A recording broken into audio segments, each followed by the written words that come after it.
Chères étudiantes, chers étudiants, bonsoir. C'est avec un grand plaisir que je m'adresse encore une fois à vous dans le cadre de ces séances de travaux dirigés destinées aux étudiants des deux parcours MIP et BCG inscrits à la faculté des sciences et techniques des Rachidia au titre de l'année universitaire 2019-2020 et qui sont concernés par le module de langue et communication. Si vous vous rappelez la dernière séance, nous avons mis l'accent sur la nécessité de disposer d'un concept vraiment intéressant à mes yeux, qui n'est rien d'autre que la compétence. En effet, si vous disposez vraiment de ces connaissances scientifiques et techniques, et sans ajouter aussi l'esprit d'écoute et de communication qui vont vous permettre de mettre en évidence ces qualités, eh bien, vous ne trouverez jamais de difficultés à séduire et attirer l'attention des recruteurs, que ce soit ceux du secteur public ou du secteur privé. Il faut dire que la définition de ce concept n'est pas assez évidente comme va apparaître certainement, mais pour ma part, je vais me baser sur la définition proposée par des auteurs tels que Deschamps et Ranganathan Nayak, selon lesquels il s'agit d'une combinaison de connaissances, du savoir-faire et du savoir-agir, mais aussi et surtout des capacités managériales, c'est-à-dire des qualités qui vont apparaître surtout dans les moments difficiles de la vie de l'entreprise et surtout à l'occasion de l'apparition de certains problèmes spécifiques et techniques. Donc, disposer de ces qualités va vous permettre de mettre fin, de résoudre définitivement ces problèmes techniques et spécifiques. En outre, chaque fois qu'on aborde ce concept de compétence, cela nous renvoie à deux visions contradictoires. D'un côté, et ce n'est pas ça qui nous intéresse, chaque fois que vous voudrez vraiment bénéficier des services de ces qualités, de ces ressources, je dirais humaines, disposant de ces compétences, vous ne trouverez jamais de difficulté à bénéficier de leurs services, puisqu'ils existent sur le marché d'une manière abondante, ils sont moins coûteuses, ils se renouvellent rapidement. Mais la deuxième vision, c'est elle qui nous intéresse. Si vous disposez de ces compétences, eh bien, vous n'aurez jamais de difficulté à asseoir et à imposer votre position sur le marché. Donc, si vous bénéficiez de ces qualités, eh bien, vous arriverez à créer des positions avantageuses sur le marché. Vous gagnerez le défi de bataille et de combativité mené par les autres concurrents. Vous allez gagner en termes de productivité, de rentabilité et par conséquent, les chiffres d'affaires que vous allez réaliser seront vraiment satisfaisants. Donc, pour illustrer concrètement cette idée de compétence qui va nous permettre en tant que recruteur, que ce soit du secteur public ou privé, de ressentir en vous cette valeur ajoutée escomptée, eh bien, je vous ai proposé ici un exercice d'application pour voir clairement. Et bien entendu, il s'agit d'une société, comme vous allez le remarquer juste devant vous sur l'écran, il s'agit d'une société fictive que j'ai nommée Huawei Storing. Il s'agit d'une société spécialisée dans la commercialisation d'une marque de télévision. La concurrence, les clients ont imposé, commencé à réclamer la nécessité d'une nouvelle marque de télévision, d'où la raison, d'où le souci de ces dirigeants. Donc les dirigeants de cette société, ils veulent que vous leur apportiez un conseil préjudicieux, que ce ne soit pas vraiment une proposition aléatoire, mais que ce soit une proposition basée sur des calculs vraiment techniques et spécifiques et que vous êtes censé communiquer. Donc il va falloir avoir cet esprit d'écoute et aussi cet esprit de communication pour faire passer et pour convaincre les dirigeants de ces sociétés de votre plan, de votre proposition que vous allez leur apporter. Donc, la société, je rappelle qu'il ne s'agit pas aussi d'un cours de gestion, mais il s'agit vraiment d'un cours de langue et communication. Donc, les services de publicité de Huawei Storing, ils doivent planifier un plan de communication, une campagne publicitaire pour faire connaître leur nouvelle marque de télévision.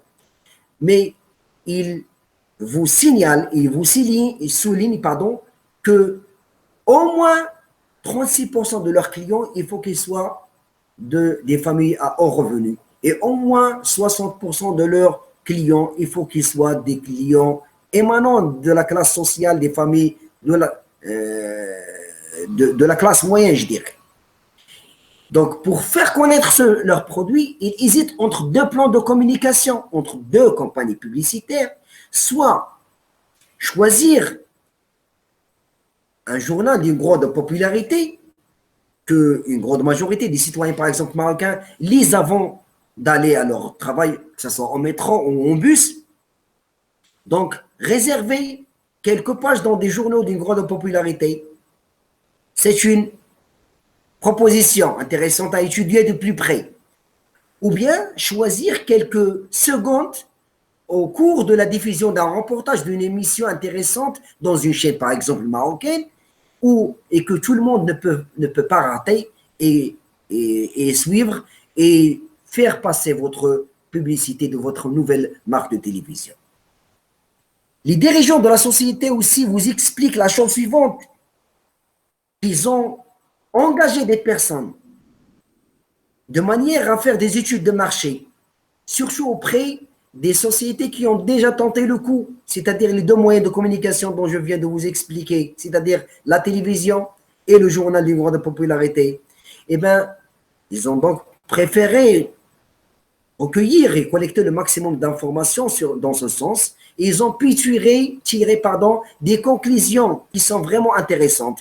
La première nous explique la chose suivante, et que la publicité par la télévision, une seule seconde, si vous avez opté pour la proposition de faire connaître votre produit en ayant recours à une publicité par la télévision, c'est-à-dire choisir quelques secondes en cours de la diffusion d'une émission que tout le monde suit à la télévision, et surtout dans une chaîne qui est préférée par la majorité des citoyens, eh bien, vous allez arriver vraiment à capter l'attention, arriver au cerveau et à la tête et à l'esprit de 2% des familles à haut revenu.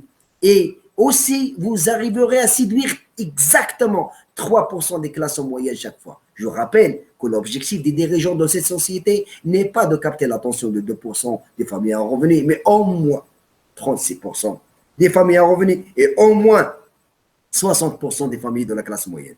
La deuxième conclusion, le deuxième résultat vraiment intéressant est que cette étude de marché nous révèle qu'une publicité, une seule annonce dans un seul journal, une seule page réservée dans un seul journal d'une grande popularité, eh bien, vous permettra de toucher exactement 3% des familles à haut revenu et exactement 6% des classes moyennes à chaque passage. Donc, si on relie la première proposition, le premier résultat, la première conclusion, eh bien, on pourra sortir avec quelques déductions.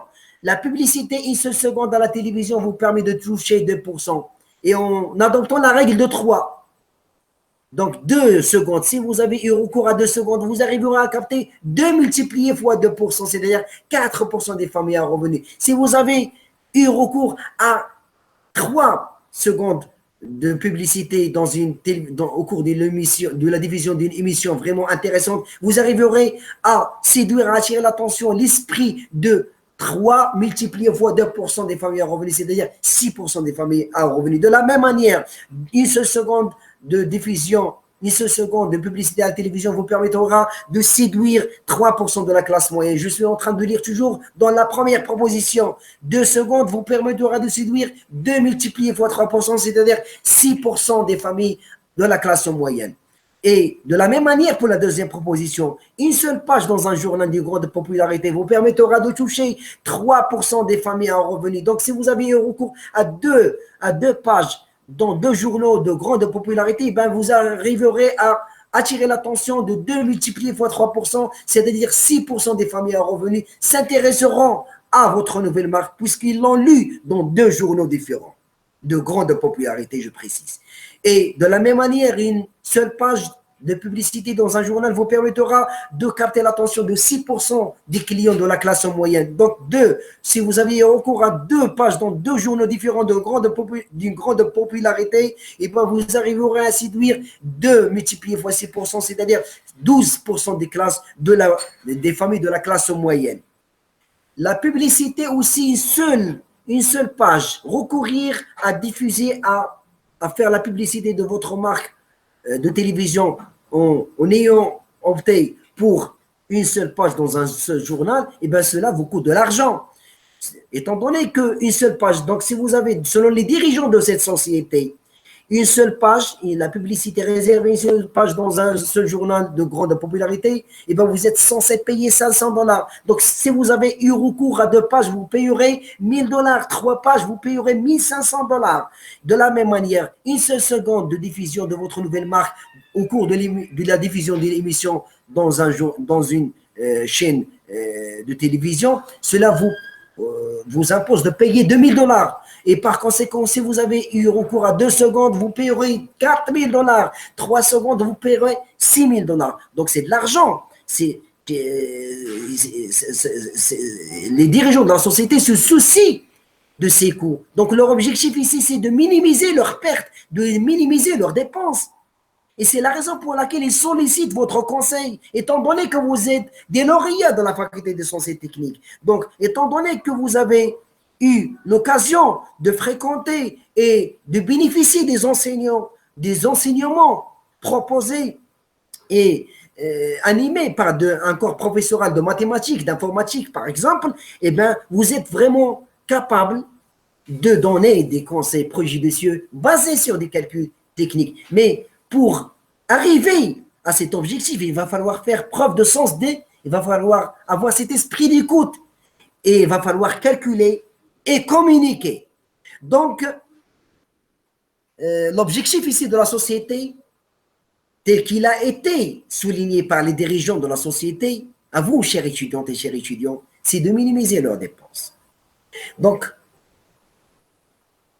je rappelle qu'avec les 2 types de publicité que nous venons de vous expliquer, une seule personne peut compter 2 fois, c'est-à-dire la même personne ayant pu lire dans un journal de grande popularité votre publicité de votre nouvelle marque, il peut être aussi touché par votre publicité que vous avez diffusée au cours de la diffusion d'une émission de télévision, dans une chaîne, par exemple, marocaine.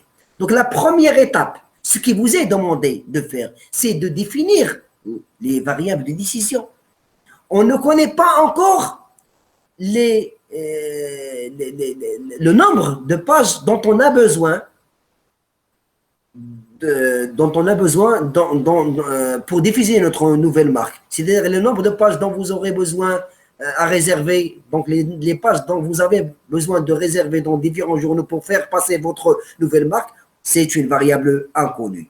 De la même manière, le nombre de secondes dont vous avez besoin pour faire passer votre nouvelle marque au cours de la diffusion d'une émission, comme je l'ai expliqué tout à l'heure, c'est aussi une autre variable de décision. Et c'est la raison pour laquelle, comme vous venez de le voir dans le diapo juste devant vous sur l'écran, j'ai nommé XJ. XJ, c'est-à-dire X, c'est une variable, et indice J, c'est journal. Donc, c'est le nombre de publicités par le journal dont vous aurez besoin pour faire connaître votre nouvelle marque. Et XT, c'est télévision, et X, c'est une variable inconnue. Donc, il s'agit du nombre de publicités, le nombre de secondes dont vous aurez besoin pour faire diffuser votre nouvelle marque en préférant le moyen de communication télévision. Deuxième étape, le but recherché par les dirigeants de la société, il faut que ça soit aussi formalisé mathématiquement et qu'il ne soit rien d'autre qu'une fonction mathématique qui s'écrira linéairement et d'une manière proportionnelle par rapport aux variables que nous venons de vous définir tout de suite. Donc, il s'agit d'une fonction de coût qui n'est rien d'autre que Z, qu'on cherchera à minimiser, comme je l'ai noté, minimiser Z, qui est égal à 500 XJ plus 2000 XT. Les 500 XJ, ça veut dire quoi les 500 XJ? Je rappelle que ce que vous allez devoir payer en ayant eu recours à une seule page dans un seul journal, vous payerez 500 $. Si vous avez eu recours à 2 pages, vous payerez 1000 $. Mais puisque vous ignorez encore le nombre de pages dont vous avez besoin pour faire connaître votre nouvelle marque, et c'est la raison pour laquelle j'ai multiplié les XJ que nous venons de définir fois 500, c'est-à-dire 500 XJ, c'est le budget qui devra être réservé pour faire connaître votre nouvelle marque en ayant opté pour le moyen de communication journal. Les 2000 XT, c'est la même chose. Ce que vous payerez si jamais vous avez opté pour une publicité par la télévision. Une seule seconde vous coûte 2000 $, 2 secondes vous coûtera 4000 $. Vous ignorez encore le nombre de secondes dont vous avez besoin pour faire connaître votre nouvelle marque en ayant opté pour le moyen de communication télévision. Donc, c'est la raison pour laquelle j'ai multiplié les 2000 fois XT, c'est-à-dire le budget qui devra être réservé pour faire passer votre message, pour faire connaître votre nouvelle marque en ayant opté pour le moyen de communication télévision. Donc, les 500 XG plus 2000 XT sur le budget global que vous êtes censé gérer rationnellement, adéquatement, pour faire passer votre message, pour faire connaître votre nouvelle marque. Je rappelle que l'objectif, c'est d'atteindre au moins 36% des familles à revenus et au moins 60% des familles de la classe moyenne. Eh bien, minimiser ce coût, mais sous des contraintes qu'il va falloir veiller à ne pas violer. Donc, la première contrainte que je vais extraire des premières conclusions tirées de l'étude de marché. Je rappelle que si vous avez eu recours à une seule publicité au journal, ben vous aurez la possibilité de capter l'attention de 3% des familles à revenus. Je vais revenir en arrière pour voir clairement, mais cette fois-ci, je vais lire d'une manière verticale la première déduction et la deuxième déduction. Je rappelle qu'une seule, je vais m'intéresser seulement à la classe des revenus, la classe des familles à haut revenu. Je rappelle que la publicité par la télévision, je suis en train de lire la première ligne, la publicité par la télévision vous permet de toucher exactement 2% des familles à revenus. Et puisque le nombre de secondes dont on a besoin pour faire passer notre message en ayant recours à la publicité par la télévision, c'est une variable, donc on connaissait XT. Donc je vais multiplier les XT fois 2%. Donc 2% multiplié fois XT, ce n'est rien d'autre que le pourcentage des familles à haut revenu qu'on arrivera à séduire en ayant recours à XT publicité à la télévision. De la même manière, je vais m'intéresser toujours à la même classe sociale, mais cette fois-ci, je vais lire dans la deuxième ligne. Je rappelle que la publicité par le journal, une seule publicité, une seule annonce, une seule page dans un journal d'une grande popularité vous permet de toucher exactement 3% des familles à revenus. Donc, si vous avez eu recours à XJ publicité par le journal, eh bien, vous arriverez à toucher 3% XJ. 3% XJ, cela veut dire tout simplement, cela signifie, c'est le pourcentage des familles à haut revenu qui seront touchées par votre communication, c'est-à-dire par le message que vous avez diffusé dans un journal d'une grande popularité. Donc, si j'additionne 2% XJ, XT plus 3% XJ, eh bien, c'est le pourcentage des clients émanant des familles à haut revenu qui seront touchés, intéressés par votre nouvelle marque, puisque vous avez eu recours à XT télévision, XT publicité par la télévision et XJ publicité par le journal. Et qui devra être au moins égal à 36%, puisque les dirigeants vous ont souligné ce facteur au début de cet exercice, puisque leur objectif, leur intention, c'est de séduire au moins 36% des classes de familles à haut revenu. De la même manière, en retournant sur ces propositions, mais cette fois-ci, je vais m'intéresser à la classe des familles, la classe de familles moyennes. Donc, une seule publicité, je suis en train de lire les conclusions de l'étude de marché. La première ligne, la publicité, une seule publicité par la télévision vous permettra de toucher 3% des classes moyennes. Donc, XT publicité par la télévision vous permettra d'atteindre 3% multiplié par XT famille de la classe moyenne. Et de la même manière, une publicité par le journal vous permettra de toucher 6% des classes moyennes. Donc, XJ publicité vous permettra de toucher 6% multiplié fois XJ. Donc, si j'additionne les 3% XT plus 6% XJ, et bien c'est le pourcentage des clients qui appartiennent à la classe moyenne qui seront séduits par votre nouvelle marque et bien sûr par les deux publicités dont vous avez eu recours, c'est-à-dire XT publicité à la télévision et XJ publicité au journal, dont vous avez eu recours pour faire connaître votre nouvelle marque. Donc, je vais simplifier étant donné qu'il s'agit du même dénominateur. Si vous remarquez, juste devant vous, la première contrainte, il est écrit en pourcentage, donc il s'agit du même dénominateur. 3%, ce n'est rien d'autre que 3 divisé par 100 multiplié par XJ, plus 2%, c'est-à-dire 2 multiplié par XT divisé le tout par 100, est supérieur ou égal à 36%. 36%, c'est 36 divisé par 100. Donc, je simplifie étant donné qu'il s'agit du même dénominateur et j'aurai quand vous arrivez à le voir juste devant vous sur l'écran, 3xj plus 2xt supérieur ou égal à 36. Et de la même manière, pour la deuxième contrainte, 6% xj plus 3% xt supérieur ou égal à 60%, ça devient 6xj plus 3xt supérieur ou égal à 60. Je rappelle que les valeurs de xj et xt ne peuvent pas être négatives, mais ils ne peuvent qu'être positifs. Ils doivent avoir des valeurs entières. Si jamais vous tombez sur des valeurs décimales, il va falloir arrondir au nombre entier le plus proche, tout en veillant à ce que cette solution, ce que vous allez calculer, ne viole pas, respecte toujours les contraintes. Il faut qu'il respecte toujours les contraintes. Donc, le reste, c'est un jeu d'enfant. Donc, le problème formalisé mathématiquement des dirigeants de cette société qui veulent commercialiser cette nouvelle marque de télévision et en veillant à attirer l'attention d'au moins 36% des familles à revenus et au moins 60% des familles de la classe moyenne, il devient un jeu d'enfant. Donc, vous remarquez, vous vous rendez compte, il s'agit maintenant de minimiser une fonction Z, la fonction de coût 500 xj plus 2000 xt sous les contraintes 3 xj plus 2 xt supérieur ou égal à 36 et la deuxième contrainte 6 xj plus 3 xt supérieur ou égal à 60. Donc, c'est un jeu d'enfant. Donc, quand vous allez le remarquer,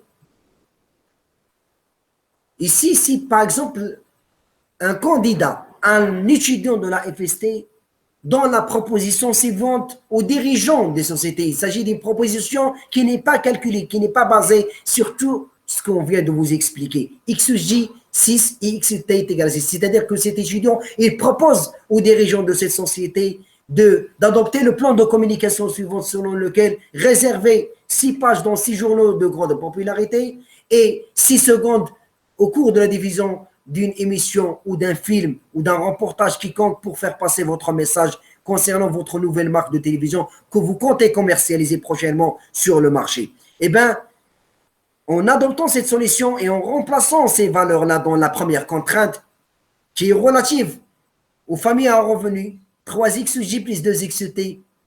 Donc, si je remplace 3 multiplié fois xj, j'aurai 18, plus 2 fois 6, c'est-à-dire 12, et bien j'aurai 30%. Et bien 30%, c'est au-dessous de votre objectif qui vous a été souligné par les dirigeants de la société. Je rappelle que la première contrainte, il devait être supérieur ou égal à 36%.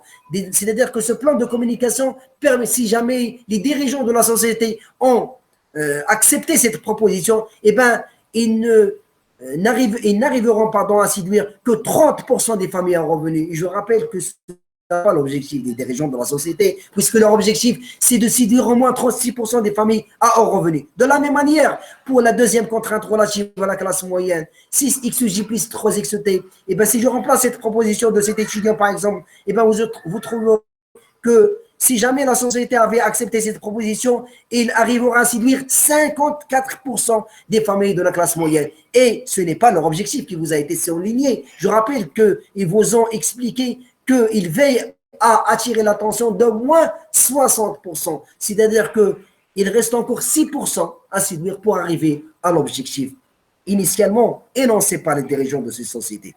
Donc, je vais commencer tout d'abord par choisir la méthode la plus simple, que ce soit la méthode algébrique, mais aussi la méthode graphique que je vous conseille tous d'adopter dans ce cadre. Donc, la première contrainte, je transforme la première inégalité en une droite. 3xj plus 2xt qui est égal à 36. Je rappelle que la première contrainte, elle était quoi? 3xj plus 2xt supérieur ou égal à 36. Donc, je vais prendre dans l'axe des abscisses xj les valeurs de xj et dans l'axe des ordonnées les valeurs de xt. Donc, si je prends par exemple pour la valeur 0 pour xj, en la remplaçant dans cette première contrainte, vous aurez xt qui est égal à 18. Et si je prends xt est égal à 0, j'aurai xj qui est égal à 12. Et je vais tout de suite entamer je vais tracer tout de suite cette première droite.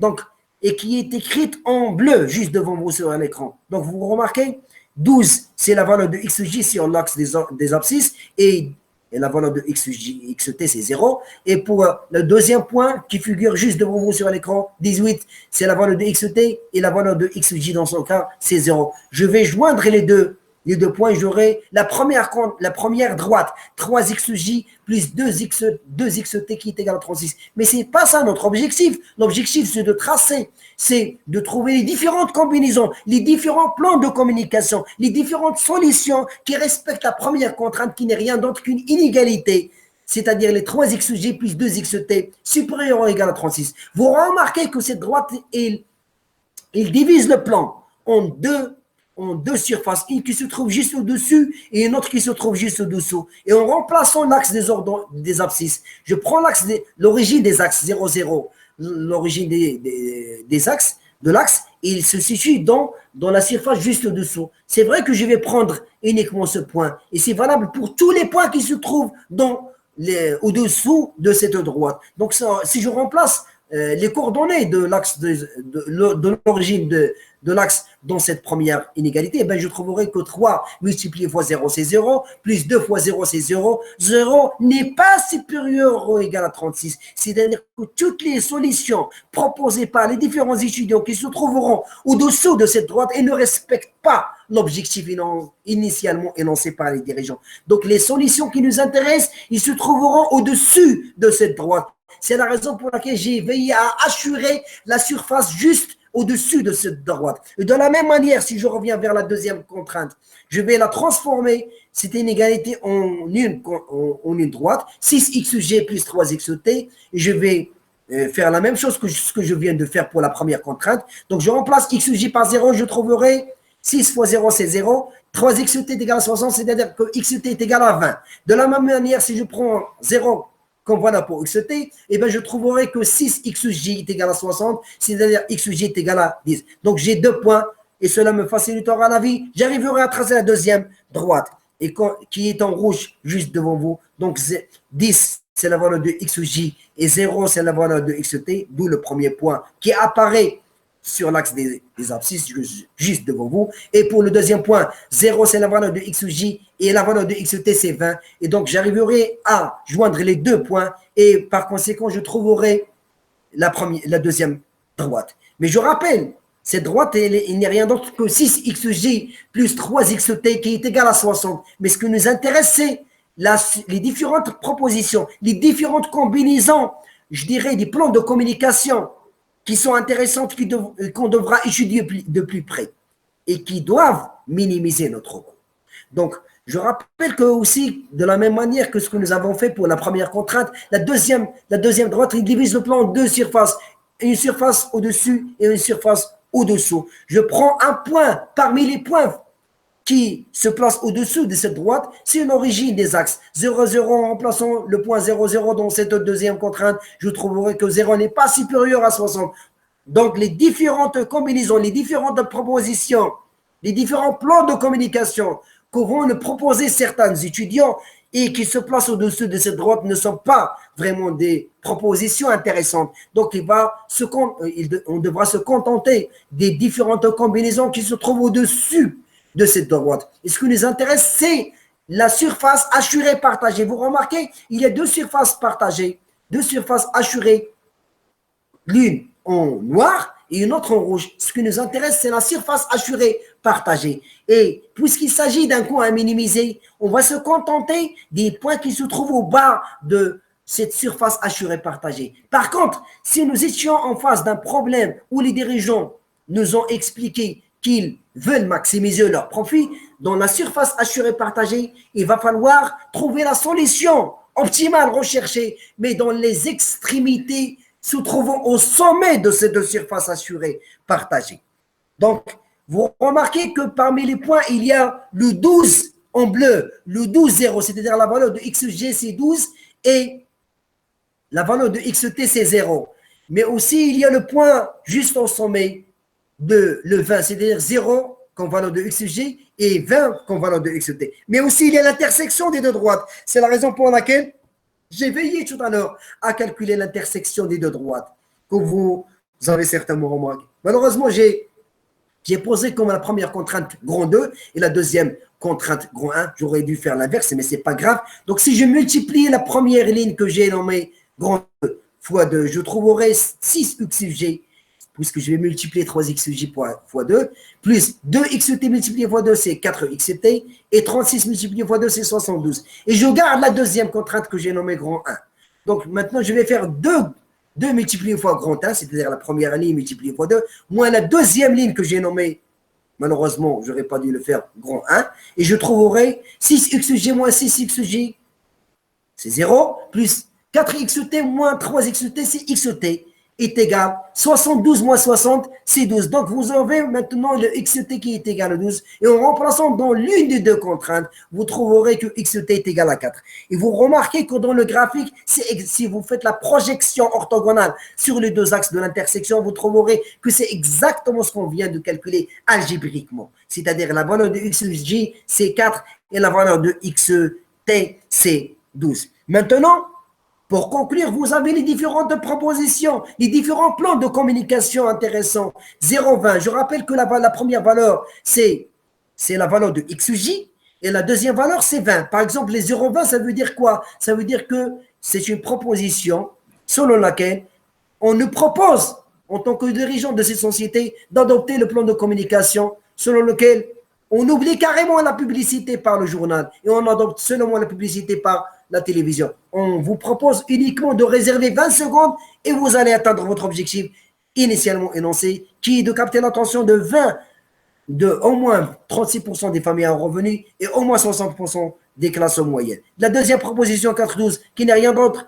que l'intersection des deux droites qu'on vient de calculer algébriquement et qui est exactement la même, trouvée graphiquement. 4.12, c'est-à-dire on propose aux dirigeants de ces sociétés d'adopter un plan de communication selon lequel on leur propose de réserver 4 pages dans 4 journaux de grande popularité et 12 secondes de publicité par la télévision. La dernière, c'est une solution qui propose aux dirigeants de ces sociétés un plan de communication selon lequel on se contente uniquement de la publicité par le journal. 12 pages dans 12 journaux de grande popularité suffit et on oublie carrément la publicité par la télévision. Parmi ces propositions pour choisir le plan de communication convenable qui satisfait les désirs, les objectifs des dirigeants de la société, il va falloir choisir parmi ces propositions celle qui minimise le coût. Je rappelle que le coût il est écrit de manière mathématique et qui n'est rien d'autre que 500 xj plus 2 xt. Donc, si je remplace les différentes combinaisons, par exemple, pour la première proposition, je trouve que le coût que vous allez devoir subir est 40 000 $. Pour la deuxième proposition, 4 multiplié fois 500, c'est 2000, plus 12 multiplié fois 2000, c'est-à-dire 24 000, vous trouverez que c'est 26 000. Vous devrez subir un coût de 26 000 $. Et pour la dernière proposition selon laquelle on nous propose de nous contenter uniquement à la publicité dans le journal, dans 12 journaux de grande popularité et de ne plus recourir à la publicité à la télévision, et bien avec cette solution, on arriverait seulement à dépenser 6 000 $. Donc, si nous avons à choisir, eh bien, nous choisirons la dernière proposition qui nous minimisera notre coût et qui nous permettra d'être sûrs vraiment d'atteindre l'esprit, d'arriver aux esprits d'au moins 36% des familles à revenus et au moins 60% des familles de la classe moyenne. Vous voyez que c'est vraiment très intéressant ce qu'on peut faire avec toutes les connaissances qu'on vous enseigne au département de mathématiques informatiques et en langue de communication.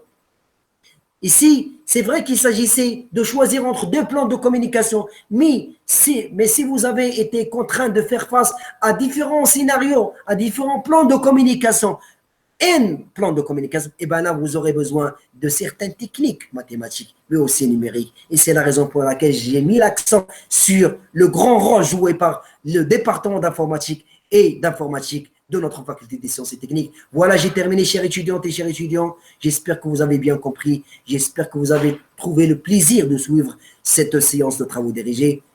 À la prochaine. Merci. Au revoir.